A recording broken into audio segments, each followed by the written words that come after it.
At 6:58 in the morning on October 25, 1944, lookouts on the USS Samuel B. Roberts saw 4 Japanese battleships appear 15 miles to the northwest.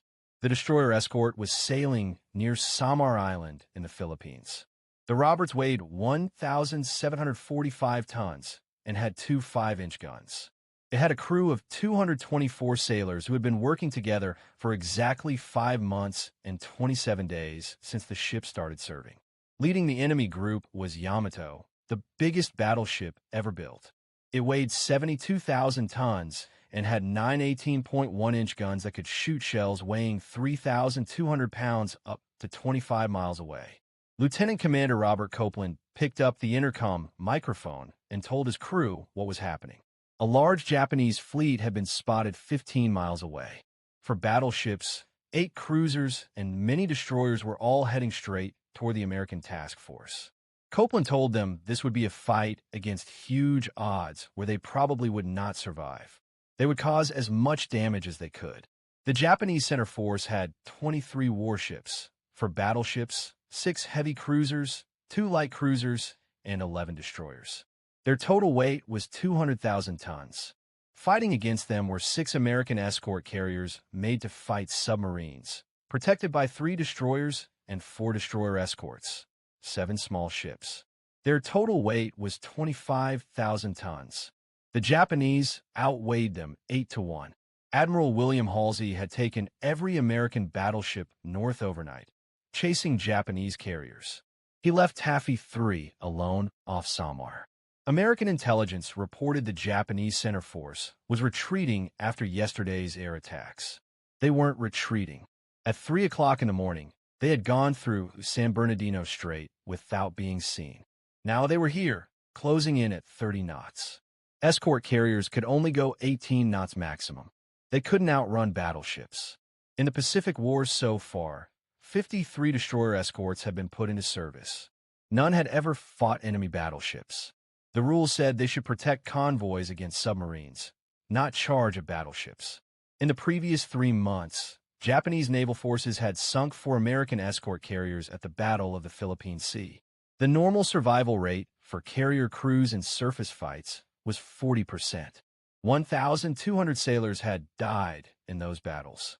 At 7:05 in the morning, Admiral Clifton Sprague ordered his screen to attack. 3 destroyers turned toward the enemy: Johnston, Hull, and Heermann. Behind them came 4 destroyer escorts. Roberts was last in line. They had only minutes before Japanese guns would start firing. Will this tiny ship survive charging at Yamato? Please like to honor their courage and subscribe for more. Back to Roberts below decks. Chief Engineer Lieutenant Lloyd Trowbridge heard Copeland's announcement over the intercom. Navy rules limited the Roberts to 24 knots. Safety systems prevented the boilers from going beyond what they were designed for. Trowbridge walked to the main control panel and started turning off every safety system the Navy had installed. His crew watched. Nobody spoke. They understood. 24 knots would not be enough. At 7:16 in the morning, Johnston opened fire first. Shells flew toward the Japanese fleet. The enemy fired back right away. 14-inch shells from Battleship Congo. Water columns shot up 200 feet high. The destroyer disappeared into smoke. At 7:23 in the morning, the Roberts turned toward the enemy. Copeland ordered full speed. Trowbridge's changes pushed the destroyer escort to 28 knots, 4 knots faster than it was designed for. The ship shook. Metal groaned. Steam pressure gauges climbed into the danger zone. Nobody cared. Speed meant staying alive. The Japanese fleet spread across 10 miles of ocean. Yamato sailed in the center. Heavy cruiser Chikuma led the right side 8 miles ahead of the battleship. Cruiser Tone followed 2 miles behind Chikuma. To the left, cruisers Haguro and Chokai were closing in on the American carriers. Between them, destroyers formed a protective line. The Roberts had to break through that screen, reach torpedo range, fire, and escape. Torpedo range was 5,000 yards, 2.8 miles. Roberts' 3 Mark 15 torpedoes could travel that distance at 46 knots. But getting within 5,000 yards meant running through heavy fire from ships that could hit targets at 25,000 yards. The math was simple. For every mile the Roberts moved forward, the Japanese could fire 5 miles worth of shells at her. At 7:32 in the morning, shells began falling around the destroyer escort. 8-inch rounds from heavy cruiser Chikuma. Green dye markers in the splashes helped Japanese spotters track where their shots landed. One shell landed 50 yards off the left front. Another hit 20 yards to the right. Water columns rose higher than the ship's mast. Copeland ordered hard left turn, then hard right, zigzag pattern. Keep the enemy guessing. Make their measuring tools work harder. Gun Captain Lieutenant William Burton stood in the forward 5-inch gun mount. His crew had trained for 6 months and fired thousands of practice rounds, but never at battleships. The forward gun could fire 15 rounds per minute with a trained crew. Burton had a trained crew. He also had 608 rounds of ammunition total, 304 per gun. At 15 rounds per minute, that gave him 20 minutes of continuous fire. If he didn't save ammunition, the Roberts would run out before the battle ended. Burton's gun crew had 10 men: loader, rammer, powder man, fuse setter, trainer, pointer, gun captain, and 3 ammunition handlers. Average age was 22. 2 had never been in combat before today. The other 8 had fought against submarines. This was different. Submarines didn't shoot back with 14-inch guns. At 7:38 in the morning, Copeland announced over the intercom they were closing in for torpedo attack. The Roberts was 7,000 yards from Chikuma, still too far. Copeland needed to close another 2,000 yards.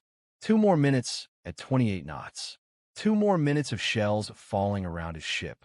One direct hit from an 8-inch shell would pierce the Roberts' thin hull plating, explode inside, and kill everyone in that section. The forward gun mount had 3/8-inch steel plating made to stop shrapnel, not 8-inch shells. If a shell hit the mount directly, all 10 men inside would die instantly. At 7:40 in the morning, the Roberts crossed 5,000 yards from Chikuma torpedo range. Copeland ordered the tubes fired. 3 Mark 15 torpedoes launched from the right side. White trails traced across the water at 46 knots. Travel time at target was about 2 minutes. The torpedoes ran hot, straight, and normal. The Roberts immediately turned around. Hard left, full speed away from the enemy. Disappear into the smoke screen before the Japanese could track her. Chikuma's lookout spotted the torpedo trails. The cruiser turned hard to the left. Emergency move. Her rudder went to maximum angle. 8,000 tons of warship leaned over. The forward gun mount had 3/8-inch steel plating made to stop shrapnel, not 8-inch shells. If a shell hit the mount directly, all 10 men inside would die instantly. At 7:40 in the morning, the Roberts crossed 5,000 yards from Chikuma torpedo range. Copeland ordered the tubes fired. 3 Mark 15 torpedoes launched from the right side. White trails traced across the water at 46 knots. Travel time at target was about 2 minutes. The torpedoes ran hot, straight, and normal. The Roberts immediately turned around. Hard left, full speed away from the enemy. Disappear into the smoke screen before the Japanese could track her. Chikuma's lookout spotted the torpedo trails. The cruiser turned hard to the left. Emergency move. Her rudder went to maximum angle. 8,000 tons of warship leaned over. The first torpedo passed 50 yards ahead of her front. The second missed the back. The third ran underneath without exploding. Contact exploders on Mark 15 torpedoes had a 40% failure rate. The Roberts had just fired 3 duds. But Copeland had achieved something more valuable than a hit. Chikuma had turned away from the carriers and broken off her attack run. The heavy cruiser was now heading northwest away from Taffy 3. She'd lost 5 minutes of chase time. 5 minutes the escort carriers could use to run south. 5 minutes closer to possible rescue from Admiral Halsey's fleet. At 7:45 in the morning, the Roberts came out of the smoke screen. Chikuma had completed her turn and was heading back toward the carriers. She was now 8,000 yards away, too far for another torpedo run. Copeland ordered Burton to open fire with a forward 5-inch gun. The gun mount turned toward the target, raised to maximum range, and fired. The first shell left the barrel at 2,600 feet per second. Flight time was 12 seconds. The shell landed 400 yards short. Burton adjusted the angle and fired again. This round landed 200 yards short. Third shot splashed near Chikuma's front. Fourth shot hit. The shell struck Chikuma's forward superstructure, went through, and exploded inside. Smoke poured from the impact point. Burton's crew got into a rhythm. Load, ram, fire. Load, ram, fire. 15 rounds per minute. The gun barrel heated up. The recoil system cycled. Brass shell casings piled up inside the mount. After 5 minutes of continuous fire, Burton had used 75 rounds, 5% of his total ammunition. He had hits on Chikuma. Couldn't tell how much damage. The cruiser was still firing back, still closing in on the carriers. At 7:52 in the morning, Chikuma shifted her fire from the carriers to the Roberts. 8-inch shells began landing close, very close. One exploded 30 yards to the left. Shrapnel hit the Roberts' hull. Another landed 20 yards to the right. The blast wave rocked the ship. A third shell hit the water 10 yards off the front. The splash soaked the forward gun mount. See, water poured through the gun openings. Burton's crew kept firing. Water sloshed around their feet. The gun was designed to work when wet. It had to be. Destroyers operated in all weather and all sea conditions. The crew had trained in fake flooding. This wasn't fake. This was combat. And the Japanese were getting better aim. At 8:03 in the morning, Destroyer Johnston took a hit from Battleship Congo. A 14-inch shell hit directly on her bridge. The explosion killed her second-in-command and wounded her captain. Johnston's speed dropped to 17 knots. Steering control moved to the back. The destroyer kept firing. 3 miles to the north, Destroyer Hull was fighting heavy cruiser Haguro. Hull had already been hit many times. Her forward gun mount was destroyed. Number 3 engine room was flooded. She was going 15 knots on one engine. The Roberts was still whole, still going 28 knots, still firing at Chikuma. But ammunition was running low. After 18 minutes of continuous fire, Burton had used 270 rounds from the forward gun, 90% of that mount's ammunition. He had 34 rounds left. At the current rate of fire, that gave him 2 minutes and 16 seconds before the forward gun ran out. At 8:07 in the morning, Copeland ordered Burton to switch fire to a new target. Heavy cruiser Tone had closed to 7,000 yards, closer than Chikuma and more dangerous. Tone had 8 8-inch guns. She was firing at escort carrier Gamber Bay. Shells were landing near the carrier, getting closer with each group of shots. Burton turned his gun mount to the new direction, raised it for 7,000 yards, and fired. The shell flew toward Tone and landed short. He adjusted and fired again. Hit. The shell struck Tone's number 2 turret, went through the armored face, and exploded inside. The turret stopped turning and stopped firing. Burton had just disabled 1/4 of the cruiser's main guns with a 5-inch gun that wasn't supposed to damage cruisers. At 8:10 in the morning, Roberts' forward gun fired its last round. 304 rounds used. The barrel was burning hot. Metal glowed dull red. The recoil system was starting to fail. Springs were compressed beyond what they were designed for. Oil was smoking in the shock absorber. Burton's crew had pushed the gun past every limit the Navy had set. Now, they were done. The forward mount had no more ammunition. The back gun mount, under gunner's mate 3rd class Paul Henry Carr, still had ammunition, 325 rounds. Carr was 20 years old from Chakotah, Oklahoma. He joined the Navy in May 1942, trained as a gunner at Great Lakes, and was assigned to the Roberts in April, 6 months ago. This was his first surface battle.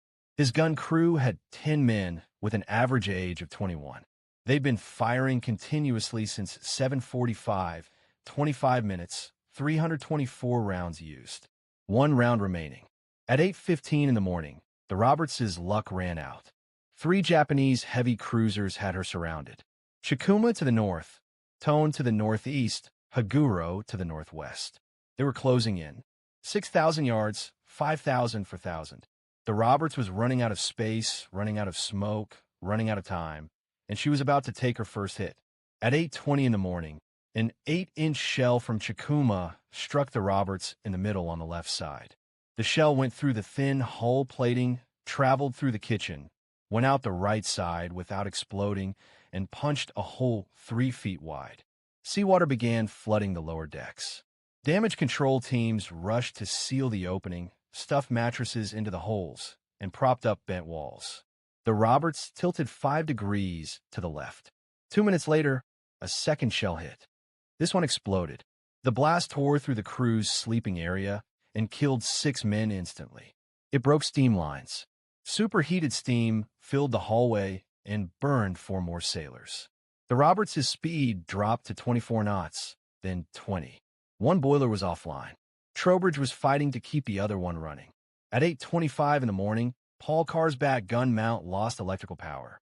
The motor that turned the mount stopped. The hydraulic ram that loaded shells stopped. The firing system went dead. The mount now had to be operated by hand. Carr's crew had trained for this. Every destroyer escort crew trained for combat damage. They knew how to operate the gun without power. It just took longer. Manual operation required muscle. The trainer and pointer hand-cranked the mount to aim at targets. The loader and rammer manually lifted each 54-pound shell and pushed it into the breech by hand. The gun captain manually triggered the firing pin.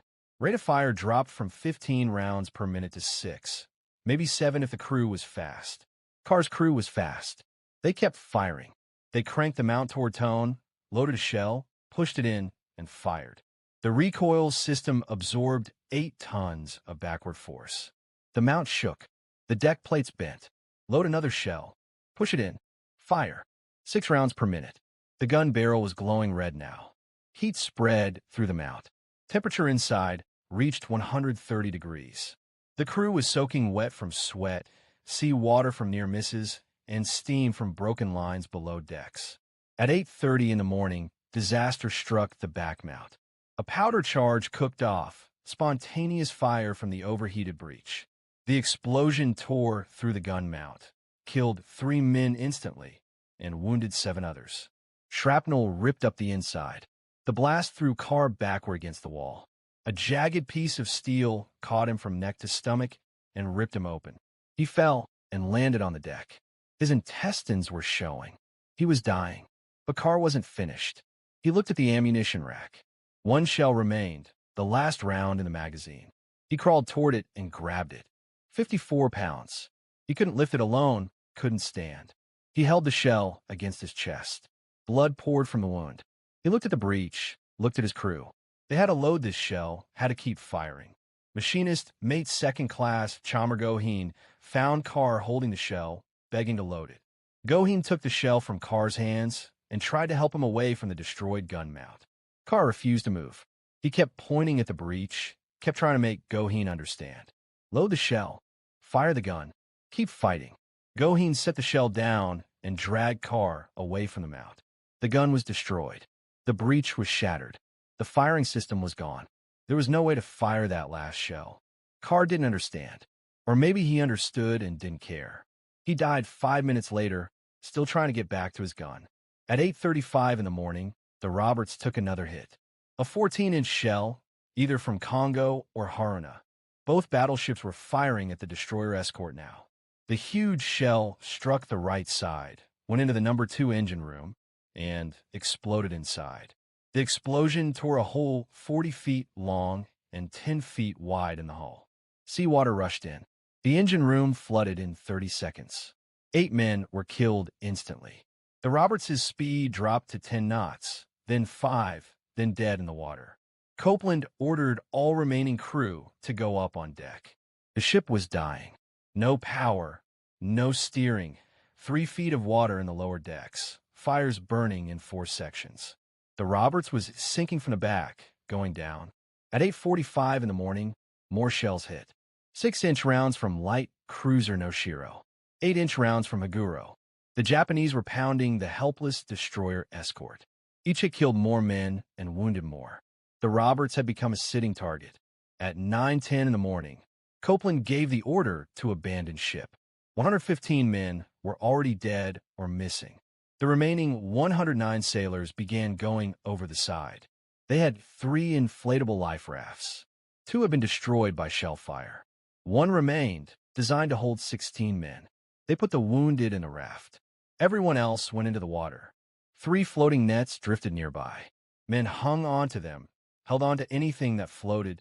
Pieces of wreckage, empty shell casings, wooden boards. At 9:35 in the morning, the Roberts rolled to the left. Her front rose out of the water and pointed at the sky. The back was already underwater.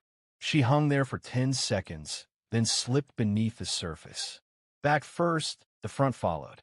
306 feet of warship disappeared into the Philippine Sea. She sank in 600 fathoms, 3,600 feet deep, the deepest any American warship had been sunk in combat. 109 men were in the water. Many were wounded, burns, shrapnel wounds, broken bones. All were covered in fuel oil, thick black oil from the Roberts' broken fuel tanks. The oil coated everything, got in their eyes, their mouths, their lungs. Some men were throwing up. Others were unconscious. The water temperature was 84 degrees, warm enough to survive for a while. They had no food, no fresh water, no rescue in sight. The battle was still going on around them. Japanese warships steamed past. None stopped to pick them up. At 9:45 in the morning, Admiral Takeo Kurita ordered the Japanese center force to pull back. His cruisers had taken heavy damage from the destroyers and aircraft. Chokai was dead in the water. Chikuma was on fire. Suzuya's torpedoes had exploded from a near miss. Kumano's front had been blown off by a torpedo. 3 heavy cruisers were critically damaged. Kurita believed he was fighting fleet carriers and heavy cruisers. His staff kept insisting they were fighting Admiral Halsey's Third Fleet. They were wrong. The escort carriers of Taffy 3 were Liberty ship hulls with flight decks. The destroyers were tin cans with 5-inch guns. But the confusion saved the American invasion fleet. The Japanese turned north and headed back towards San Bernardino Strait. The battle off Samar was over. 3 American ships had been sunk: destroyer escort Samuel B, Roberts, destroyers Johnston and Hull. Escort carrier Gambier Bay had capsized under fire from Yamato's 18-inch guns. 1,277 American sailors were dead or missing, another 1,000 wounded. But the invasion fleet at Leyte Gulf survived. MacArthur's troops continued landing. Supplies continued flowing to shore. The Japanese had lost their last chance to stop the Philippine campaign. In the water off Samar, 109 survivors from the Roberts drifted. The battle had moved away, north, then out of sight. Silence settled over the ocean. No engines, no gunfire, just waves lapping against life jackets. The men gathered around the single life raft and 2 floating nets. The wounded were in the raft. Everyone else held on to the edges or hung onto the nets or just floated nearby in life jackets. They spread out over a quarter-mile of ocean. Small groups of 2 men, 5 men, 10, trying to stay together, trying not to drift apart. The fuel oil was the worst part. It coated their skin, their hair, their faces. Thick black crude from the Roberts' broken fuel tanks. Getting it in your eyes caused temporary blindness, burning, stinging pain. Getting it in your mouth caused throwing up and gagging. Some men couldn't stop throwing up. They grew weaker with each hour, dehydrated. The sun rose higher. Temperature climbed above 90 degrees. The men had no shade, no water, no food. The wounded were suffering. Burns got infected within hours in the tropical heat. Open wounds were exposed to seawater, to fuel oil, to bacteria. At 2 in the afternoon on October 25th, sharks arrived. Small ones at first, 6 feet long, blacktip reef sharks. They circled the survivors, bumped into men, investigating, testing. One sailor took off his oil-soaked clothes to swim easier. Bad decision. The exposed white skin caught a shark's attention. It nudged his leg harder. The man panicked and climbed back onto the floating net, cutting his hands on the rough rope.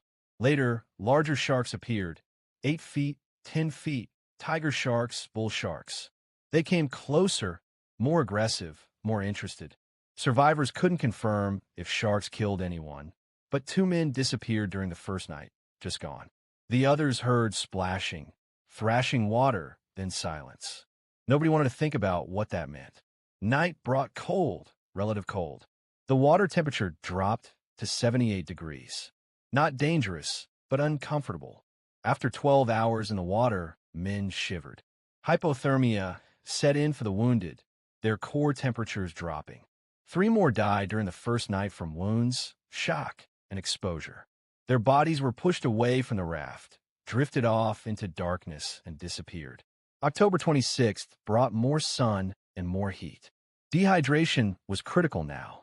Some men were hallucinating, seeing ships that weren't there, seeing land on the horizon, seeing rescue planes. Others were unconscious, lips cracked and bleeding, tongues swollen. 5 more died on the second day. Their bodies joined the others, drifting away into the Philippine Sea. Copeland kept his men together, kept them talking, kept them awake. Falling asleep meant death, meant slipping under the water and drowning. He organized the survivors into groups, assigned leaders, and made them count off every hour. Anyone who didn't respond got checked, shaken awake, and kept in the group. 14 men died over 3 days, but 95 survived because Copeland refused to let them give up. At 7:45 in the morning on October 27th, a patrol craft spotted the survivors. PC 1119 was escorting 5 landing craft infantry north of Samar. The lookout saw something in the water, wreckage, bodies, then life jackets. The patrol craft approached carefully. Japanese survivors were known to play dead and attack rescuers. The PC stopped 50 yards away, called out, and asked who won the World Series. An American voice yelled back, St. Louis Cardinals. The patrol craft moved in. Rescue took 4 hours. 95 men were pulled from the water, 50 hours after the Roberts sank. Some couldn't walk, couldn't stand, and had to be carried aboard. All were treated for dehydration, burns, wounds, infections, and fuel oil poisoning. The most serious cases were moved to Hospital Ship Comfort and sailed to Hollandia. The rest went to Leyte, then to San Francisco aboard Transport Lurline. They arrived December 4th, 3 weeks before Christmas. The battle off Samar became known as the greatest last stand in naval history.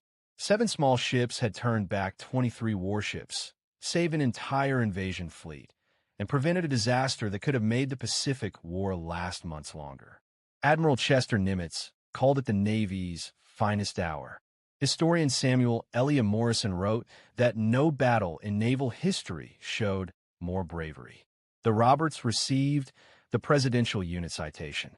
Copeland received the Navy Cross. Paul Carr received the Silver Star after his death. In 1985, the Navy put into service guided missile frigate USS Carr, named for the gunner who died holding his last shell. In 1982, frigate USS Copeland was put into service, named for the captain who led his crew into impossible odds. In June 2022, explorer Victor Vescovo found the Roberts 22,621 feet down, 4.3 miles, the deepest shipwreck ever discovered, deeper than Titanic. The wreck sits upright, front separated from back by impact but recognizable. The bat gun mount where Carr died is still there, visible in the footage, silent, waiting. The last survivor, Alfred Lenore, died March 20th, 2022, age 97, 3 months before they found his ship. That's the story of the destroyer escort that fought like a battleship, the tiny ship that charged Yamato, the crew that refused to surrender even when survival was impossible.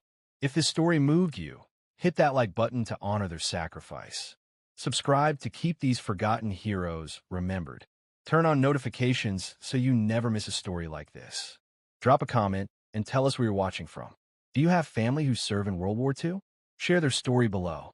We read every comment. Thanks for watching. We'll see you in the next one.